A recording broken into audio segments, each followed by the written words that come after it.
নমস্কাৰ, মই অনুপমা বৰগোহাঁই আপোনালোকক স্বাগতম জনাইছোঁ holistic health with Anupama Borgohain এই চেনেললৈ। আজিৰ এই ভিডিঅ'ত মই আপোনালোকৰ সৈতে ভাগ বতৰা কৰিম ষ্ট্ৰেছ অৰ্থাৎ মানসিক চাপ কেনেকৈ কমাব পাৰি আৰু তাৰ কাৰণে আমাৰ মগজুক কেনেকৈ প্ৰস্তুত কৰিব পাৰি সেই বিষয়ে আপোনালোকক মই ক'ম। আচলতে ষ্ট্ৰেছ বুলি ক'লে আমি বেয়া বুলি ভাবোঁ, কিন্তু ষ্ট্ৰেছ মানে বেয়া নহয়। ষ্ট্ৰেছৰ প্ৰকাৰ আছে। সাধাৰণতে আমি 4টা ভাগত ষ্ট্ৰেছ ভগোৱা হৈছে: acute stress, chronic stress, eustress আৰু distress. Acute stress, chronic stress সেয়াও অকমান আমাৰ বাবে বেয়া হয়, কিন্তু সেয়া ইমান বিশেষ আমাক জৰ্জৰিত কৰি তুলিব পৰা ধৰণৰ নহয়। কিন্তু একুইট ষ্ট্ৰেছ, ক্ৰনিক ষ্ট্ৰেছ বেছি হৈ থাকিলে বা বহু দীঘলীয়া, ক্ৰনিক ষ্ট্ৰেছটো আচলতে দীঘলীয়া ষ্ট্ৰেছে, সেই বহু সময়ৰ কাৰণে যদি আপুনি ভুগি আছে ক্ৰনিক ষ্ট্ৰেছত, সেয়া আপোনাৰ কাৰণে ডিষ্ট্ৰেছ বা যাক মই ক'ব পাৰো অসমীয়াত দুৰ্দশা, আমাৰ দুৰ্দশালৈ পৰিণত হয়। আৰু এটা ষ্ট্ৰেছ আছে, সেইটো কয় ইউ ষ্ট্ৰেছ। সেই ইউ ষ্ট্ৰেছটো কিন্তু ভাল ষ্ট্ৰেছ, যিটো ষ্ট্ৰেছে আমাক ভাল কাম কৰিবলৈ বা আমাৰ নিজৰ ভিতৰত যিমান সামৰ্থ্য আছে ভাল কাম কৰাৰ, কিবা এটা কৰাৰ, সেই সামৰ্থ্য সেই ইউ ষ্ট্ৰেছৰ দ্বাৰাহে ওলাই আহে। সেইটো ষ্ট্ৰেছো যদি নাথাকে আমি একদম অলস হৈ যাওঁ বা একো কৰিব মন নথকা তেনেকুৱা হৈ যাওঁ। কিন্তু সেই অকমান যেতিয়া ষ্ট্ৰেছ হয়, সি আমাক কামটো কৰিবলৈ, ধৰক পৰীক্ষা আছে, পৰীক্ষা দি পঢ়িবৰ কাৰণে আমুক দিনা মোৰ পৰীক্ষা আছে, মই পঢ়িব লাগিব, এনেধৰণৰ কিবা এটা কাম কৰিবৰ কাৰণে আমাক যিটো ষ্ট্ৰেছে সহায় কৰে সেইটোক ইউ ষ্ট্ৰেছ কয়। কিন্তু সেইটোৱে যদি সেই আপোনাক কামটো কৰাৰ সহায় কৰাৰ পৰিৱৰ্তে আপোনাক যদি চিন্তাত পেলাই, মোৰ কি হব, কেনেকে কি কৰিম, সিয়ে যদি আপোনাক খাবলৈ নিদিয়ে, টোপনি যাবলৈ নিদিয়ে, তেতিয়াহলে সেইটোৱে আপোনাৰ কাৰণে কিন্তু বেয়া। সিয়ে লাহে লাহে একচুৱেলি সেই যে পৰীক্ষাৰ সময়ত যিটো এটা ষ্ট্ৰেছ বা ৱৰ্ক প্ৰেচাৰ এটা থাকে, কিবা এটা প্ৰজেক্ট আপুনি অফিচত কৰিব দিছে, কৰাৰ কাৰণে থাকে, সেনেকুৱা ধৰণৰ বোৰক আমি সাধাৰণতে একিউট ষ্ট্ৰেছ ক'ব পাৰো। কিন্তু এইটো যদি বহুত বেছি হৈ যায়, কাৰোবাৰ যদি আছে কাম এটা বুলি ক'লেই বুকু ধপ ধপ কৰে, টোপনি নাহে, সিয়ে লাহে লাহে গৈ ক্ৰনিক ষ্ট্ৰেছ আৰু ডি ষ্ট্ৰেছলৈ পৰিণত হয়। আৰু সেই ডি ষ্ট্ৰেছে আমাৰ স্বাস্থ্য বেয়া কৰে। আমি চিন্তা বেছি কৰে, আমি উত্তেজিত হওঁ, অলপতে আমাৰ খং উঠে, আৰু ই আমাৰ স্বাস্থ্যৰ বাবে, মগজুৰ বাবে বহুত হানিকাৰক। এতিয়া সৰহ সংখ্যক বেমাৰ আমাৰ ডি ষ্ট্ৰেছৰ কাৰণে হৈছে। অলপতে এটা হেল্থ পডকাষ্ট শুনিছিলো, আপোনালোকেও চাব পাৰে, গুঞ্জন চাউথ নামৰ পডকাষ্টটো। তাত গুঞ্জনে ডক্টৰ প্ৰমোদ ত্ৰিপাঠী নামৰ এজন ডায়েবেটিক স্পেচিয়েলিষ্টৰ লগত যিখিনি কথা আলোচনা কৰিছিলে, যদিও বিশেষকৈ ডায়েবেটিছৰ ওপৰতে কথা কৈছিলে, সেই বহু এটা হলিষ্টিক হেল্থ এপ্ৰচৰ ওপৰত কথা কৈছিলে। আৰু doctor Pramod Tripathi American diabetic association, European diabetic এছ'চিয়েশ্যনৰো সদস্য। তেওঁ কৈছিলে যে এই ষ্ট্ৰেছৰ কাৰণে সৰহ সংখ্যক আমাৰ হাৰ্টৰ অসুখ আৰু আনকি যিটো হাৰ্ট ষ্ট্ৰক হৈ মৃত্যু হোৱাৰ কাৰণো এই ষ্ট্ৰেছেই। আনকি ডায়েবেটিছৰ বহুবোৰ কাৰণো হ'ল ষ্ট্ৰেছেই।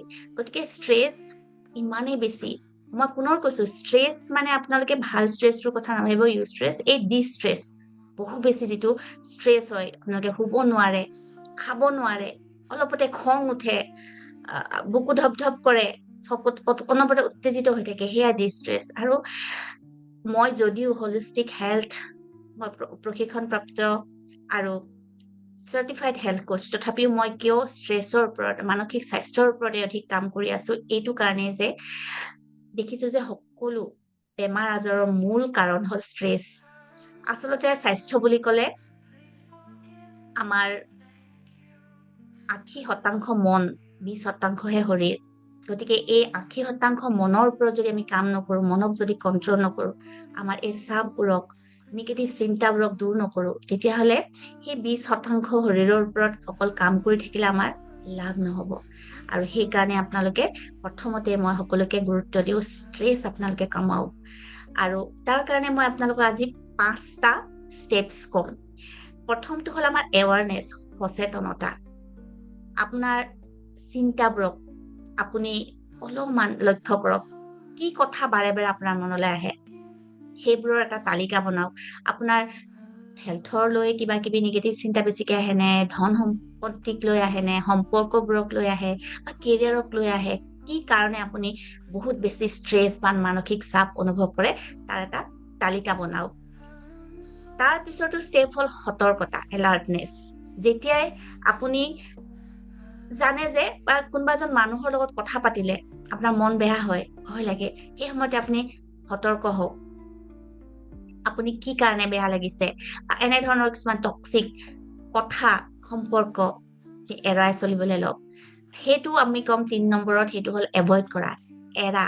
কিছুমান কথা, কিছুমান পৰিস্থিতি অথবা মানুহো আপুনি এৰাই চলাটো কোনো বেয়া কথা নহয়। আৰু 4 নম্বৰটোত আপুনি প্ৰস্তুতি কৰিব লাগিব। আপুনি কেনেকৈ নিজক আপুনি শান্ত কৰিব, আপোনাৰ মগজুলৈ আপুনি কেনেকৈ নিৰ্দেশ দিব, আৰু কিছুমান কথা আগতীয়াকৈ প্লেন কৰিব, কি হ'ব পাৰে, কিবা এটা কাম কৰিবই পাৰে, তাত কি হ'ব পাৰে আৰু তাত আপুনি কেনেকৈ আপুনি নিজক সুৰক্ষিত কৰি ৰাখিব, য'ত কেনেকৈ আপুনি কি ক'ব লাগে, কি ক'লে আপুনি নিজে সুৰক্ষিত হ'ব পাৰে, সেই পৰিকল্পনাবোৰ আপুনি আগেয়ে কৰক। আৰু তাৰোপৰি সহজ আৰু এটা সদায় মনত ৰাখিবলগীয়া এটা টেকনিক হ'ল মুভাৰ্ছ টেকনিক। এই টেকনিকটো আপোনালোকে সদায় মনত ৰাখক। এইটো মুভাৰ্ছ টেকনিকটো হ'ল, যিটো মই এটা স্ক্ৰীনত লিখিয়ে দিছো, MOVERS। মুভাৰ্ছ, মুভাৰ্ছ বুলি মনত ৰাখিব। মুভাৰ্ছৰ এমটো হ'ল মেডিটেশ্যন, ধ্যান অৰ্থাৎ, অ হ'ল অক্সিজেনেশ্যন অৰ্থাৎ শ্বাস প্ৰশ্বাস। আপোনালোকে দীঘল দীঘলকে উশাহ লব, উশাহক লক্ষ্য কৰিব, অনুলোম বিলোম কৰিব। ভি হ'ল ভিজুৱেলাইজেশ্যন, যিকোনো কথা আপুনি যি বিচাৰে জীৱনলৈ, ভাল কথাবোৰ আপুনি ছবি ৰূপত কল্পনা কৰিব। ই হ'ল এক্সাৰচাইজ। আৰ হ'ল ৰিডিং, সদায় কিবা নহয় কিবা এটা পজিটিভ কথা পঢ়িব। আৰু এছ হ'ল স্ক্ৰাইবিং, আপুনি লিখি নিজৰ মগজুৰ ভিতৰত থকা চিন্তাবোৰ কাগজত উলিয়াই দিব। যিয়ে নিলিখক লাগিলে, আপোনাৰ কি কাৰণে আপোনাৰ মন বেয়া লাগিছে, কি হৈছে, সেইবোৰ সকলো কাগজত লিখি উলিয়াই দিব। বহুত বেছি ৰিলিজ অনুভৱ কৰিব। তাৰোপৰি আপোনাৰ বোলে একো কথা নাই, কোনো কাৰণে বেয়া লাগি থকা নাই, তেতিয়া আপোনালোকে কৃতজ্ঞতাৰ জাৰ্নেল লিখিব। মুঠতে লিখাটো আমাৰ মানসিক স্বাস্থ্যৰ কাৰণে বহুত ভাল। গতিকে এই মুভাৰ্ছ টেকনিকটো আপোনালোকে নিতৌ কৰিব। পুনৰ কৈছো, মুভাৰ্ছ হ'ল মেডিটেশ্যন, অক্সিজেনেশ্যন, ভিজুৱেলাইজেশ্যন, এক্সাৰচাইজ, ৰিডিং আৰু স্ক্ৰাইবিং। গতিকে এইটো টেকনিক আপোনালোকে সদায় ব্যৱহাৰ কৰক। আপুনি হৈ যোৱা পৰিস্থিতি সলনি কৰিব নোৱাৰে, কিন্তু আপোনাৰ দৃষ্টিভংগী যদি আপুনি সলাই দিয়ে, সলনি কৰে, আপোনাৰ জীৱনটো সলনি হ'ব। এতিয়া চাওক, আপুনি নিজৰ সমস্যাবোৰ হয়তো একদম বুৰ্জ খলিফাৰ দৰে ডাঙৰ যেন দেখে, কিন্তু যদি আপুনি যেতিয়া এৰোপ্লেনৰ ওপৰলৈ উঠি যায় ওপৰৰ পৰা যদি চাই, বুৰ্জ খলিফাটো কিমান সৰু দেখে, অকমান দেখে। ঠিক তেনেকৈ আপুনি যদি নিজৰ মানসিক স্তৰৰ ওপৰলৈ উঠি যায়, আপোনাৰ গোটেইবোৰ সমস্যা তেনেই অকমানি আপুনি দেখিব। আৰু যেতিয়া সৰু কিবা এটা আপুনি দেখিব, সমস্যাটো তেনেই সৰু, আপুনি সেইটো সমাধান কৰিবৰ কাৰণেও সাহস পাব, বিশ্বাস পাব। আৰু এতিয়া কথা হ'ল, আপোনালোকে এই সকলোবোৰ কাম অন্তত 21 দিন ধৰি কৰিব। যিকোনো এটা নতুন অভ্যাস গঢ়ি তুলিবৰ কাৰণে 21টা দিন লাগে। আৰু 21টা দিন কৰি ৰৈ নাযাব, কাৰণ আমাৰ মগজুৰো পুনঃ সংৰচনা হয়, নিউৰন নতুন গঠন হয়। গতিকে 90 দিন যেতিয়া কৰা হয়, মগজুৰ পুনঃ সংৰচনা হয়। গতিকে 90 দিনো কৰক, আৰু প্ৰতিদিনে অন্তত 30 মিনিট সময় নিজক দিয়ক। আপুনি যিকোনো পৰিস্থিতিৰে বিজয়ী হ'বই হ'ব। আৰু শেষত মই আপোনালোক সকলোকে আন্তৰিক আমন্ত্ৰণ জনাইছো মোৰ 7 দিনীয়া ষ্ট্ৰেছ ৰিলিফ ৱৰ্কশ্বপত অংশগ্ৰহণ কৰিবলৈ। প্ৰতি মাহতে মই 2টা ষ্ট্ৰেছ ৰিলিফ ৱৰ্কশ্বপ অৰ্থাৎ মানসিক চাপ ৰহিত প্ৰশান্তিময় জীৱন অনুশীলনৰ কৰ্মশালা অনুষ্ঠিত কৰো।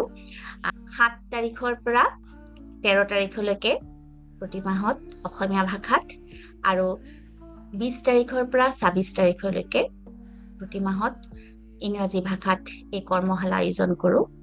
আপোনালোকে এই কৰ্মশালাত দেহ মনৰ সমন্বয় কৰিব শিকিব, ডিপ ৰিলেক্সেশ্যন টেকনিক শিকিব, affirmation, visualisation, হোপোনোপ'ন, law of attraction, ছাবকনচিয়াছ programming, আৰু নিজক পুনৰ সৃষ্টি কৰাৰ বহুত উপায় শিকিব। আৰু আমাৰ এই কৰ্মশালাত অংশগ্ৰহণ কৰি বহুতো লোকে নিজৰ জীৱন সলনি কৰিছে, নিজৰ সপোনৰ জীৱন পাইছে তাৰ বহুবোৰ ভিডিঅ' তেওঁলোকৰ মই শ্বেয়াৰ কৰিছো মোৰ চেনেলত, আপোনালোকে চাব পাৰে।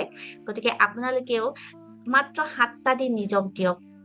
মনত ৰাখিব, আপুনি বিশেষ, আপুনি অনন্য, অদ্বিতীয়, আৰু আপোনাৰ মগজুটো অদ্বিতীয়। আপুনি ষ্ট্ৰেছক, নিজক, আপোনাৰ মগজুক প্ৰভাৱিত কৰিবলৈ নিদিব। মাত্ৰ 7টা দিন নিজক দিয়ক আৰু জীৱনটো সলনি কৰক। আৰু আপোনালোকে যদি এই কৰ্মশালাৰ বিষয়ে অধিক জানিব বিচাৰিছে, মই আপোনালোকক ডেছক্ৰিপশ্যনত লিখি দিছো কেনেকৈ সংযোগ কৰিব, কাৰ সৈতে সংযোগ কৰিব, আৰু স্ক্ৰীনতো মই এই নম্বৰটো দি দিছো। এই নম্বৰটো আপোনালোকে যোগাযোগ কৰিলে আমাৰ কৰ্মশালাত যোগদান কৰিব পাৰিব। আপোনালোক সকলোৱে সুখী হৈ থাকক। সকলোকে বহুত বহুত ধন্যবাদ। আপোনালোকৰ সকলোৰে ভৱিষ্যত বহুত সুন্দৰ, আপোনালোকৰ বিজয় নিশ্চিন্ত।